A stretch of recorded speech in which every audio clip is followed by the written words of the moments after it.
Hi there, my name's Miranda from Miranda's Wellness. I'm a nutritional medicine practitioner, and this is my channel / my website / my Facebook, depending on how you found me. Please make sure that you like and subscribe for all of the things. But today, as part of World Breastfeeding Week, I thought that I would share my breastfeeding journey. Well, at least so far. So many of you who already follow me may know that I had my first baby, about 7 months ago, almost 7 months ago. His name is Tuckaroo, and he is beautiful. And we have had quite a journey already. He was diagnosed with TIEs, which is definitely going to tie in with this story, but yeah, I just wanted to share my story because I feel like a lot of people who, for whatever reason, don't get to breastfeed either as long as they would like to, or just don't manage to have their milk come in, or whatever reason it is, do feel very judged through this week. And that is not at all what this for me is about. I do not judge anybody for their journey and for how they feed their child, because they are doing the absolute best that they can. I am too, we all are, and everyone's journey is different. But for me, I think the understanding that it's not about fed is best or breast is best, it's all about informed and supported is best. And I've seen some interpretations of even that phrase which I don't agree with. My understanding of informed and supported is best is that it's not being informed to choose to breastfeed your child. It is actually being informed with what is actually going on with yourself and with your baby, and giving you as much information as you can and support as you can to be able to breastfeed your baby as long as you're able to, basically. So my journey definitely comes into this. I was told by, now let me go through. It was 2 pediatricians, 2 or 3 midwives, a GP and a chiropractor, that my son did not have a single tie. And so with that knowledge, I went through the first few weeks of his life breastfeeding him and not realizing that what was going on with everything that I'm about to talk about was all related to the fact that he actually did have a tie. But he didn't just have one tie. He had a tongue tie, he had an upper lip tie, and he had buccal ties, which are cheek ties. So he had them here and here. And to have that many people physically examine your child and not realize what they're even looking for, and just dismiss what's actually physically there. And when you actually know what you're looking at, like looking at his mouth, they were so obvious. But I didn't know because I didn't know. But to have professionals who are supposed to know, not know, and do a physical exam, like that to me is not good enough, and that's not supportive enough, that's not informed enough. We all need to know more about the structure of a baby's mouth and what it's supposed to look like. And I do have a lot of feelings about ties and the way that ties are perceived in the world as well, because I've heard a lot of horror stories about doctors just saying that they aren't a big deal at all, when they definitely are for a lot of people, or dismissing them and just saying, oh, if they've got a lip tie, it's fine, they'll just fall off the monkey bars and break it. Well, I can say myself, I have a lip tie and it was never broken. Ever. My husband's was, because he also has a lip tie. But yeah, just because accidents happen, that's not a reason, personally, I believe, not a reason to ignore something that can be impeding, not just to feeding, but there's a whole bunch of issues. But I don't want to make this whole video about ties. I could talk about that till the cows come home. But yeah, so let's start from the beginning. So on the 10th of January at 10:50 p.m, after 27 hours in labor, I finally gave birth to my son. And by the way, I will be talking about my birth story in a completely different video. Gave birth to my son, and straight away they put him straight on my body, and we had skin to skin for 20 minutes, and he latched, you know, we let him basically try and find the breast himself. I think it's all a bit hazy, but as far as I know, I think we kind of gave it to him a little bit as well, because we were a little bit short of time, because I had to go into surgery. So I had a third degree tear. So I went into surgery for a couple of hours, and then I came out. The entire time I was in surgery, my husband did skin to skin with him.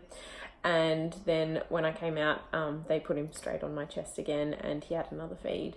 And everything seemed okay. We went to sleep for about 2 hours, I think. Blake and I shared a hospital bed with my legs numb.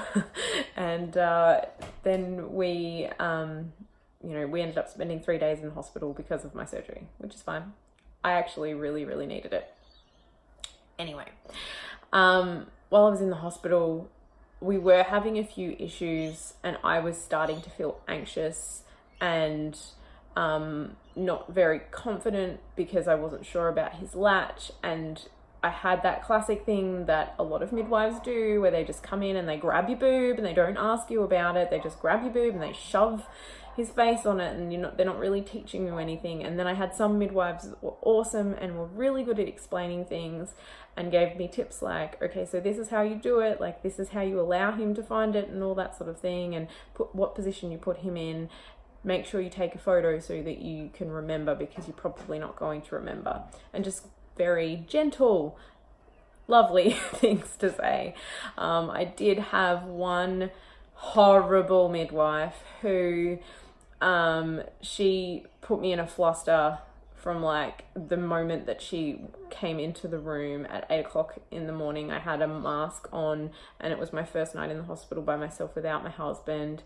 And they were checking Tucker every 4 hours to check his head. Long story. Anyway, so I wasn't getting much sleep that night, and I was really tired, and they needed to give him his oral vitamin K.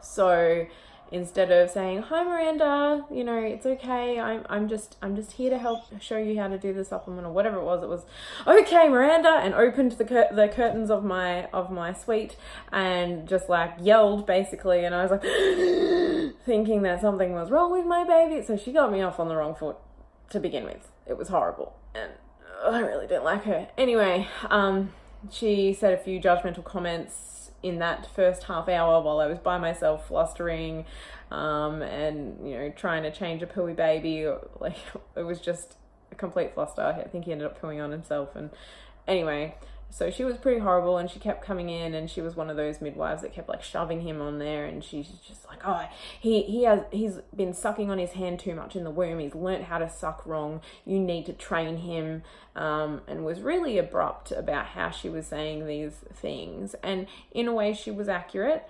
He wasn't sucking properly. I totally agree with that. However, A, her approach was wrong, and B, it wasn't because he was sucking on his hand, it was because he had tongue tie, lip tie, buccal ties, all undiagnosed. And she was one of the midwives who assessed him and said that he was fine. So I don't really like her very much. Anyway, she made me go across the hall to the breastfeeding class, and I went there, and they watched everything, and they said everything looked fine. So I was like, oh, okay, relief. And she was not happy that they didn't give me any exercises to give him to train him to suck properly. So we went home, and amidst all of this, like, I was very anxious because I had such a long and exhausting birth. It had taken me 2 weeks to physically not feel pain in every single part of my body. Like, every part of my body ached. So I was blaming myself for my birth taking so long, and saying that it was my self-doubt. So my headspace was all over the place, and it wasn't my fault, by the way, but we'll get into that in another video.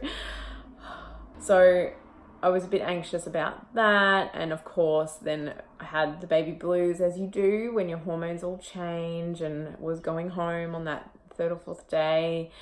I went home and we went, I think in the first couple of weeks, it must have been week 2 or 3, we went to our chiropractor to introduce him and, you know, him have his first assessment and stuff. And that particular chiropractor also assessed him for tires and said that he was fine. No offense to that chiropractor, he's a great chiropractor, but he doesn't specialize in children, so I don't think he should be doing that check personally. Anyway,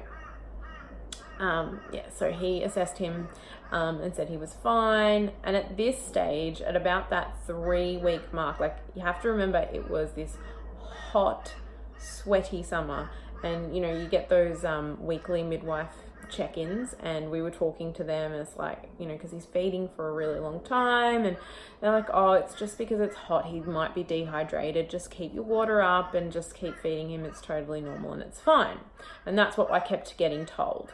And I had also been told by other people, like on social media and stuff, hey, you know, your latch looks awesome, look at that, that's a perfect latch, blah blah blah, and things like that. And so I was feeling really confident, and I was actually finding motherhood itself so much easier than I expected. Like, as somebody with anxiety, like, I was ready for complete overwhelm every single day and feeling like everything was way too hard, but it actually was feeling achievable and normal for me. Now, that's not everybody's journey, and that's fine, but for me, I was feeling that, and I was feeling so relieved that I was feeling that. So that was coupled with like people telling me that I had such a great latch, and you know, every time having a checkup, everything seeming fine, I was like, yes, this is awesome, cool, let's go, yes.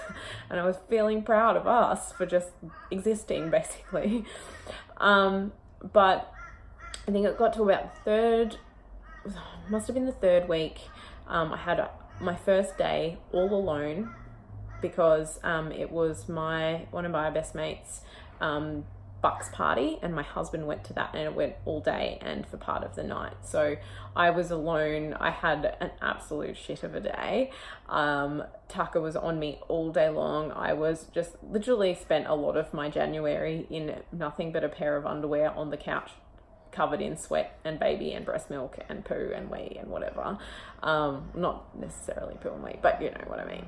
I was just covered in sweat and not constantly feeding, but feeding quite frequently or for a long time, and under the impression that it was because of the fact that we didn't have air conditioning, we didn't have great fans. The best fan we had was in the lounge room, that's why I was in the lounge room.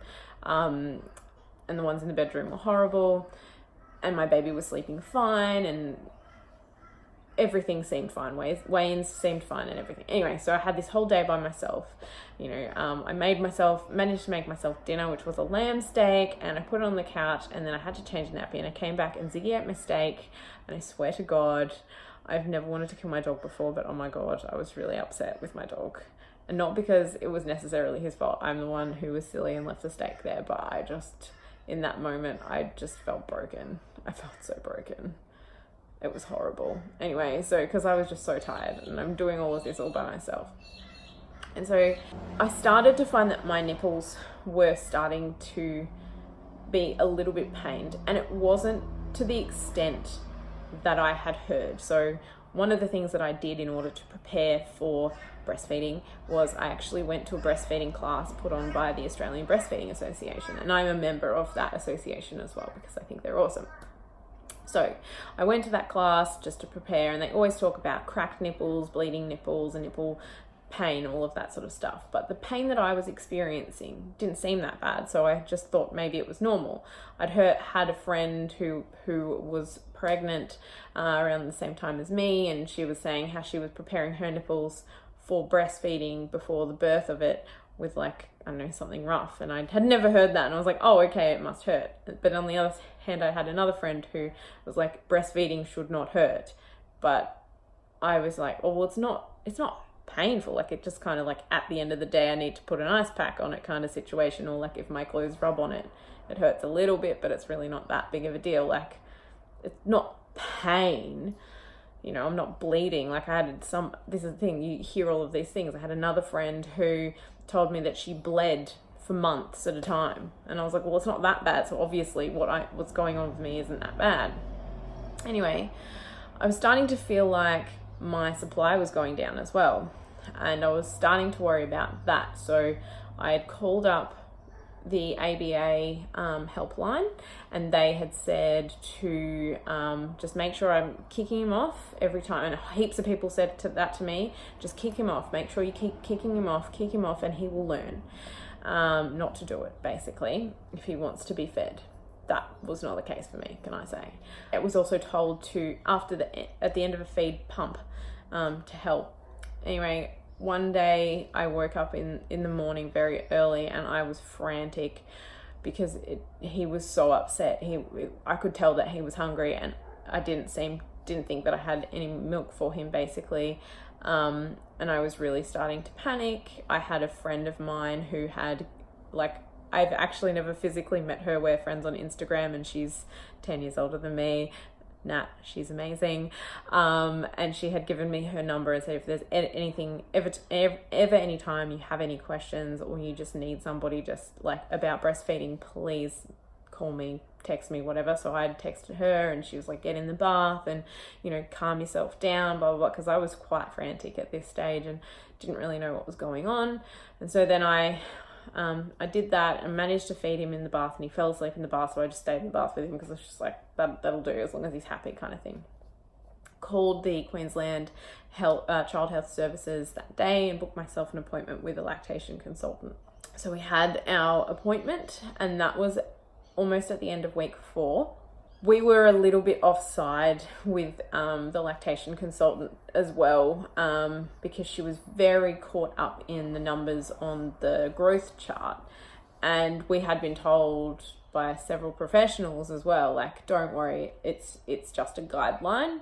But she was very focused on this, and but I could see she did examinations as well, and she was measuring him and everything, and basically he had put on weight, he just hadn't put on what the average is per week at that age, which was a bit worrying. So we ended up not being able to even fit everything into that consultation, ended up seeing her the next day. By the end of that consultation, I knew 100% that she was on the right track and that he had ties, because she was like, I can't diagnose him with anything, but I think that he might have ties.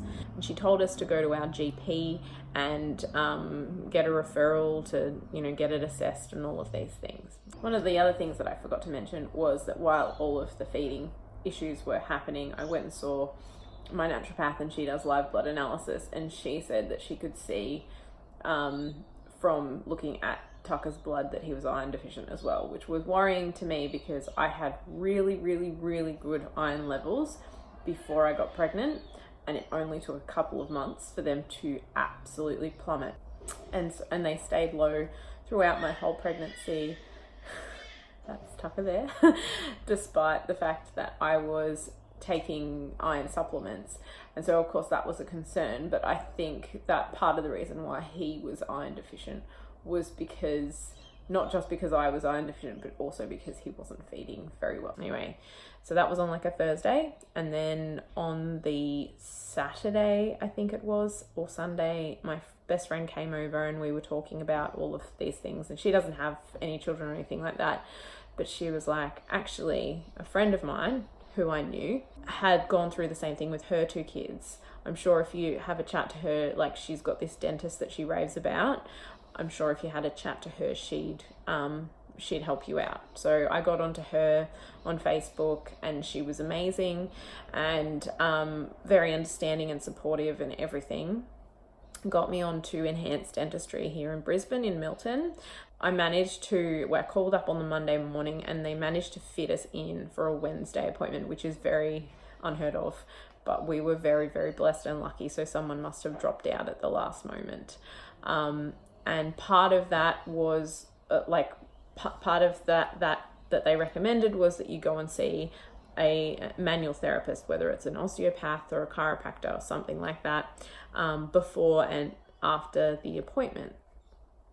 So I looked on the list of recommendations and found a chiropractor that just happened to be in the suburb next to us, and went straight to her, and she fit us in her lunch break because she's just a legend.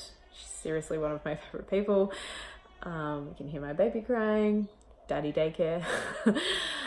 So on the Tuesday, we went to see our chiropractor. So her name is Dr. Tanya Gee, and she said without him even opening his mouth, I can tell that he has ties. So she is someone who is trained by the Tongue Tie Institute, which is run by Enhanced Dentistry. And she said that, but then that was after she actually assessed him. And so she was the one who told us they had the tongue, lip. Tucker squeals now. The tongue, lip, and buccal ties. So she did all of the prep, the pre-release stuff. And we saw her on the Thursday, the day after.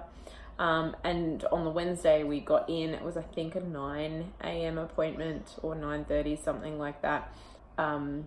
We actually had our appointment with Dr. Marjan Jones, and she is the one who runs Enhanced Dentistry and the Tongue Tie Institute, and is very, very passionate about tongue ties, as she should be, and she's amazing.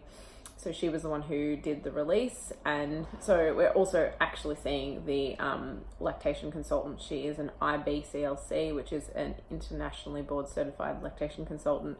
We're seeing her privately now, post the release as well. So anyway, so we had that appointment, had the release, and had a feed straight afterwards. And since all of that, have realized that both my husband and I have ties. Lots of my husband's siblings and all of that have ties. I'm pretty sure both of my parents have ties, but I haven't actually discussed it with them yet. Anyway, there's a lot of tongue tie, lip tie, etc. in our families. So that first week I was still feeling a little bit overwhelmed. I have a friend who is a child health nurse, and she had said to me, I did think that he had ties, but I didn't want to say anything to you about it. And I know that if she had, I probably wouldn't have received it well, because I know what I am like, and I am very stubborn. And also because I had so many people telling me that he was fine after physically assessing him, I would have just gone, whatever, even though she is a professional and I totally respect her. It's just that headspace that I know that I was in. The reason I share that with you is that there's probably people out there who have felt in a similar headspace in there, or will feel in that headspace in their journey. And I just feel that it is so important to understand the signs. But we'll get into that in a minute. So yeah, I think it took a week for us to get our groove with feeding again, and still every now and then we still have issues. So he, every now and then when he gets really sore in the jaw, so at the moment I have to massage his jaw and his cheekbones and under the chin and inside the cheek, just to relax the muscles, because he's teething, and all of these muscles are really, really tight. So when he gets tired, will clamp down on my nipple, and that can be quite painful. And it's similar to what it was like pre-release. And so I've had all of that checked out with both my chiropractor and my IBCLC, because like I said, I still continue to see both of those people, and I respect their judgment and their expertise. But it's also really important for me, because both of them give me the understanding that I need to have. And so anyway, so we did all of that. A few of the things that I have found really beneficial for me throughout all of this process are that I am a member of the Australian Breastfeeding Association, and I attend as many of the meetings as I can. I go to the West End branch, so if anyone else wants to go there and say hi, I usually try to go to the meetings as much as I can with Tucker. And I went and did their class before, and I'm really glad that I did that, because it did, even though there was so much still unknown for me after I gave birth, it was really good, because it did help. That reminds me. So there was one other moment in the hospital when I was being taught to administer his vitamin K, I had to stick my finger in his mouth like that. And I was like, oh, his palate seems high. I'm sure that's something. And when I was going through everything with his tie release, that moment gave me so much guilt, because having a high palate is a symptom of tongue tie. And that's something that I, as a health professional, felt that I should know. But I had to remind myself, and Dr. Jones did remind me of this, is like, you can't know everything, you're not perfect, and it's totally okay for you to not know these things, and you've got to let go of that. So but that was something that I did wonder, and I remember specifically in that moment thinking, yeah, he has a high palate, that's something. Oh, but it can't be, because he's been checked. And that really hurt when I realized that, because I felt like it was my fault. So there was heaps of guilt with that. And one of the, so that actually leads me to another thing that helped me. So when I went to do the release and everything, Dr. Jones, she was amazing. She spoke through all of that guilt with me, and she actually gave me some breastfeeding affirmation cards, which were made by a former client of hers, and they were so lovely and really what I needed.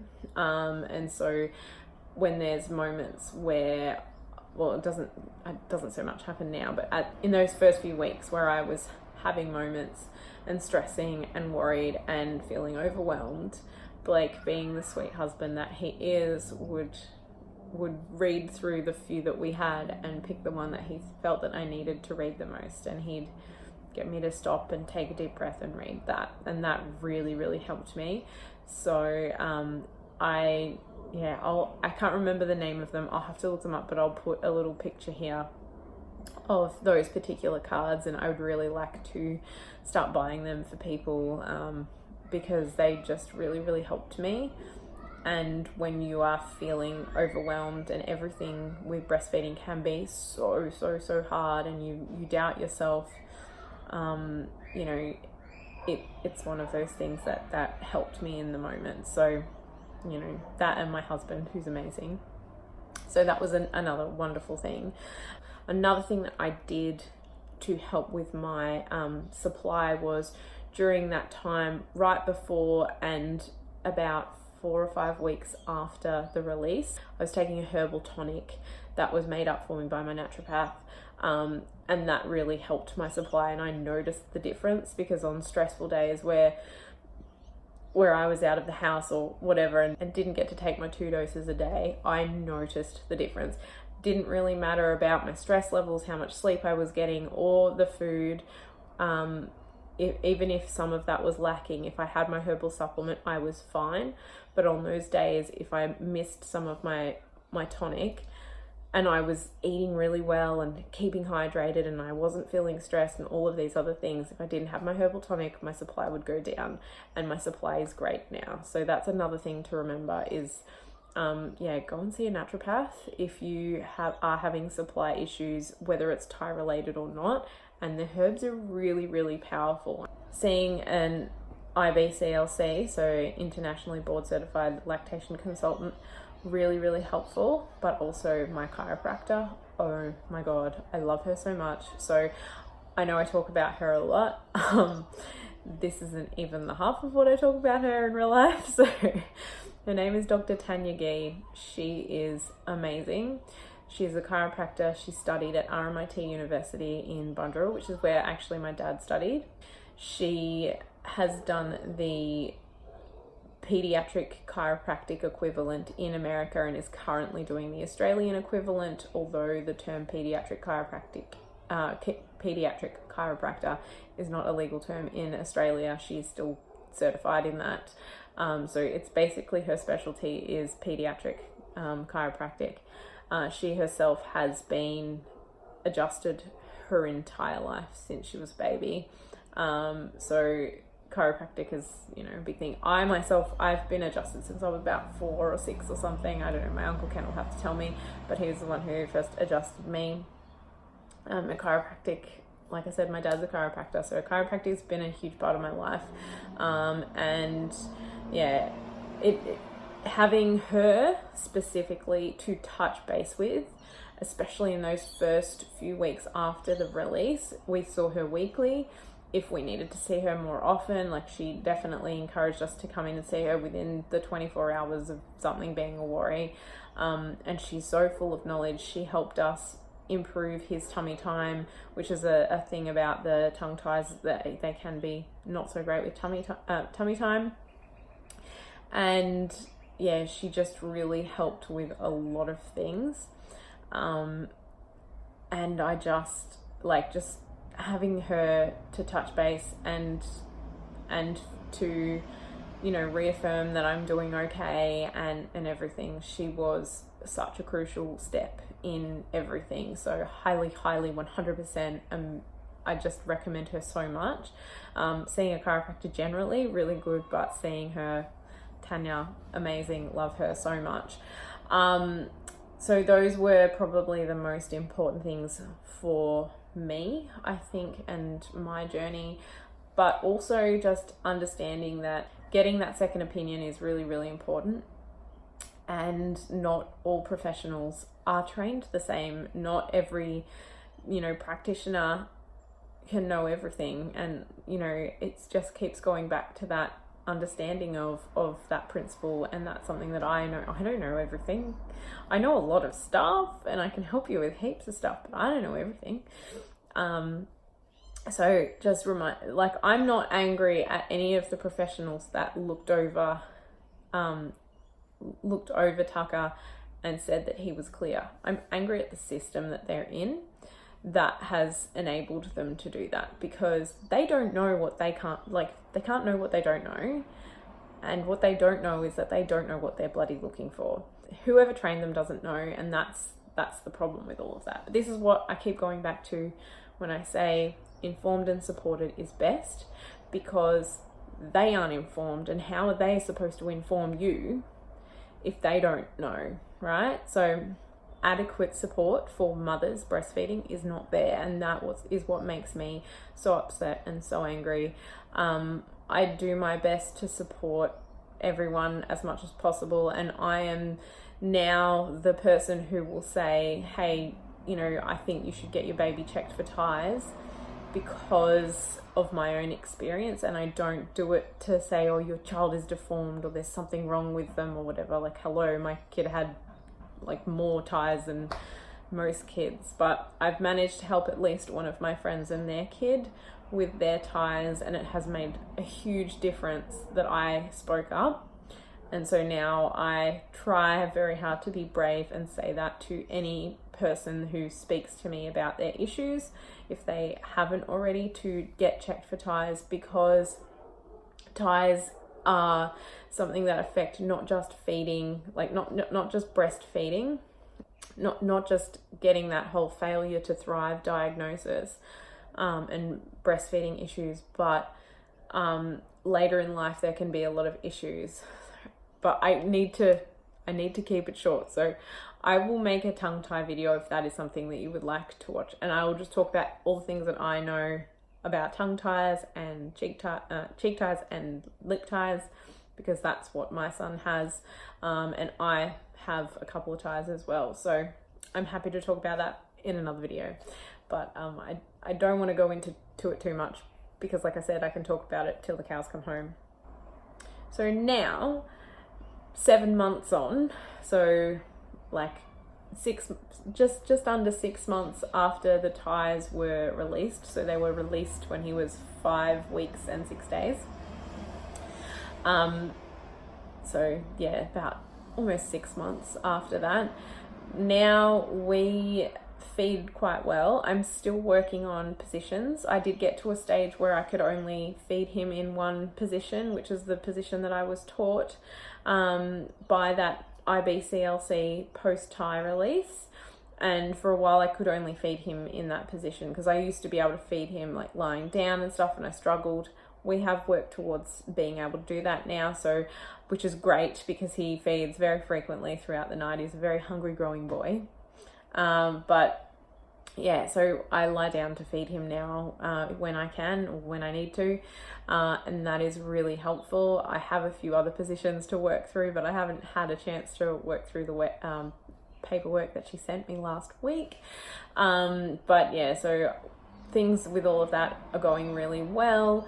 Like I said, we've got exercises from the chiropractor to do, exercises from the IBCLC to do, and we had a checkup with our naturopath as well. She's Nadine Groves at Sun and Earth Organics in New Farm. Love her, amazing, great with kids. I don't do kids, it's just not my area, so I refer to her. But anyway, we did a live blood analysis with her again just to check how Tucker is going, and his iron levels are great now. So it just goes to show how much of an impact those ties had on him, and you know, how far he's come since then. But I just wanted to share my journey because while I celebrate the fact that we are at almost 7 months, like that is such an amazing achievement. Obviously I have goals to go further. I'd like to go to at least 2 years if I can. You know, that's the World Health Organization, you know, recommends that anyway. I would love to go that far. We'll see what the future holds for us. That is what my goal is for myself and for Tucker.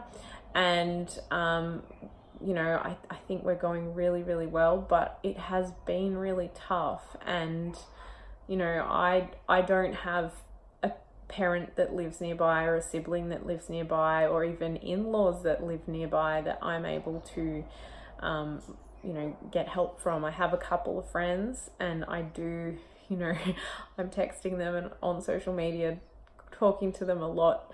But I don't really have any physical support except for my husband, and he's amazing. But it has been really tough, and I feel really grateful that I found all of the people that I needed to find.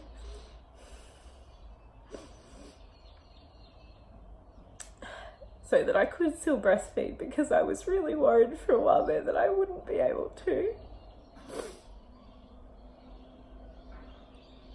And it hurts me to think that anything about my journey could ever make anyone feel inferior about theirs, because that's not what I'm trying to do. I'm just proud because it's been so tough. Anyway, thank you for listening.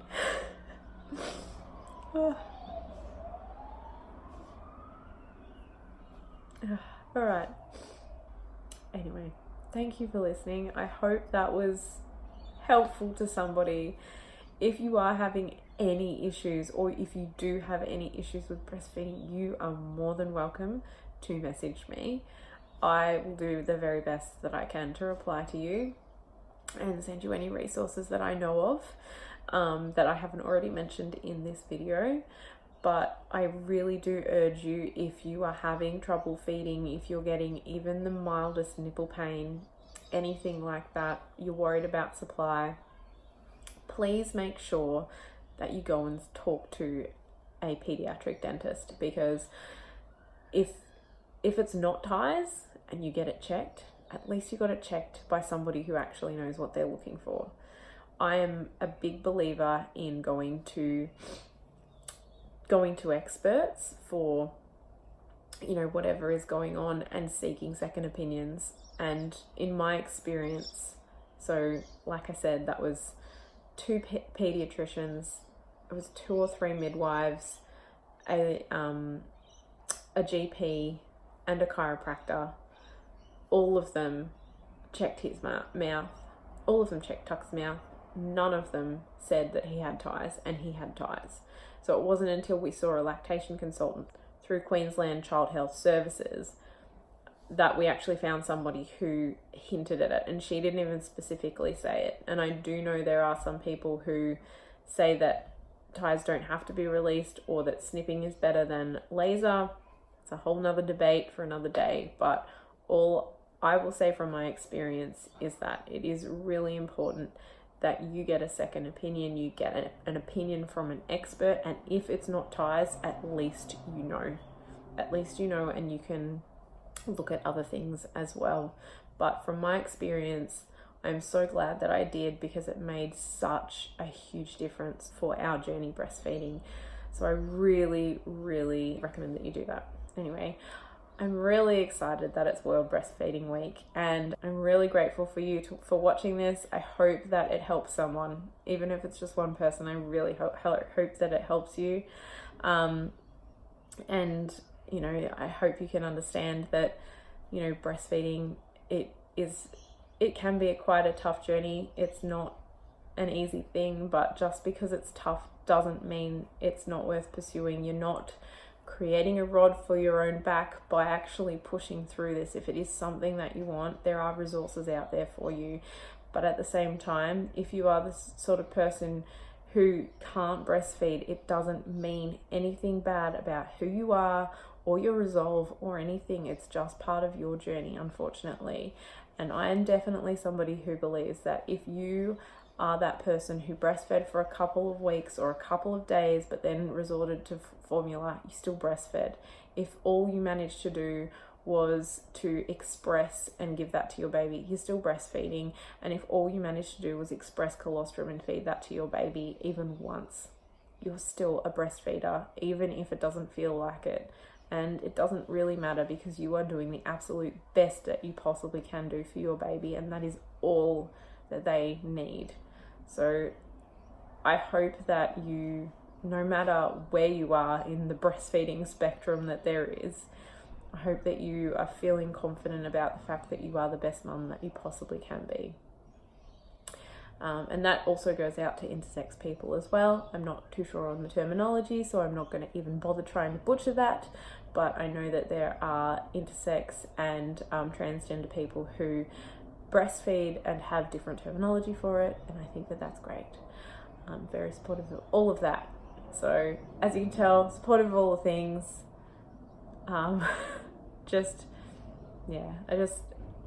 As a mum, I don't judge anyone for anything, because I know how hard it is. We're all doing our best. Anyway, thank you so much for watching. I will try to do these videos as often as I can. It can be a bit difficult because I have a baby, but I'm doing them as often as I can. I just really wanted to get this one out because it is World Breastfeeding Week, and I think it's worth celebrating for anyone.